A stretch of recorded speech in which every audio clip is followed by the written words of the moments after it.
ஏனென்று கேட்டால் நேற்றைய பிரபந்தமாவது எவ்வளவுக்கு கதையாக இருந்தோம். ஒரு உலகம் கோழிமுட்டு வகுப்பில் இருந்தது. மேலே ஒரு பகுதி அழகாகவும் கீழே ஒரு பகுதி பூமாதேவியாகவும் சந்திரனில் ஆதிசக்தி பிறந்தார். ஏன் என்று கேட்டால் இந்த உலகத்தில் ஒன்று பண்ண ஒரு ஆணவம் தேவை. அப்படி இருந்தால் ஒன்று பொழுது உலகத்தில் ஒன்று பண்ண வேண்டும் என்றால் ஆணவம் தேவை. கண்ணுக்கற்ற கலவரம் வேண்டி யாரின் ஆதிசக்தியானவள் ஒட்டுமாறு என்று சொல்லலாம். ஆதிசக்தியானவள் மூன்று பெண்ணத்தை பெற்றாள். மூன்று பெண்ணத்தை பெற்றார் என்ற பொழுது முதல் பெண்ண பிள்ளையா பிறந்தார். அம்மா பிள்ளை கூட சேர முடியாது. இரண்டாவது யார் பிறக்கிறார்? இரண்டாவது 6 கோடி 7 கோடி சூடு உள்ளவர். மூவரில் ஒருவர். யாரு? மூவரில் ஒருவர். கண்ணன். எப்படி? கண்ணன் என்று சொல்லலாம். மகா விஷ்ணு என்று சொல்லலாம். அவதாரம் எடுத்தவர் 10 அவதாரம். இப்போ ஒரு அவதாரம், அந்த அவதாரம் முடிந்தால் கல்கி அவதாரம் இருக்கு. தர்மம் கீழே போவோம், அதர்மம் மேலும் போவோம். இதுதான் கல்கி அவதாரம். அப்படி இருந்தாலும் ஆதிசக்தி ஆனவள் நமக்கு கலவரம் கிடைக்கவில்லை என்று என்ன பண்ணலாம்?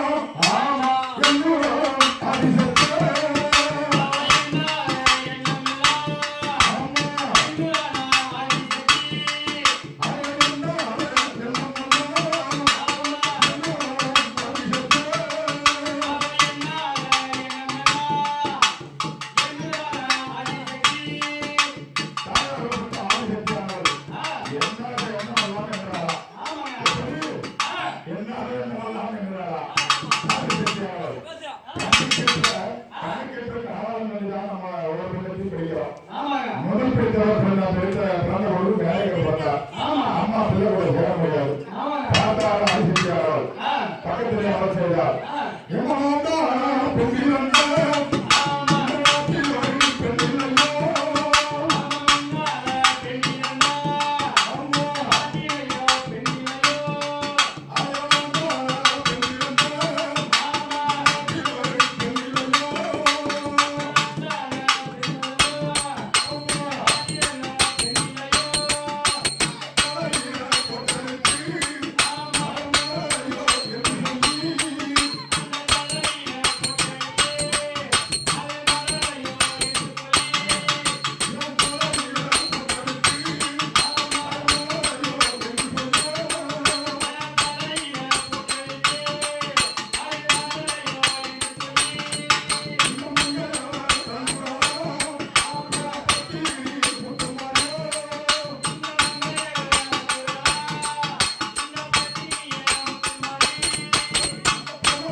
ஒரு பெண்ணாக பிறந்து ஒரு ஆளுநரை கூட இந்த உலகத்தை ஒன்று செய்யலாம் இருக்கிறார்.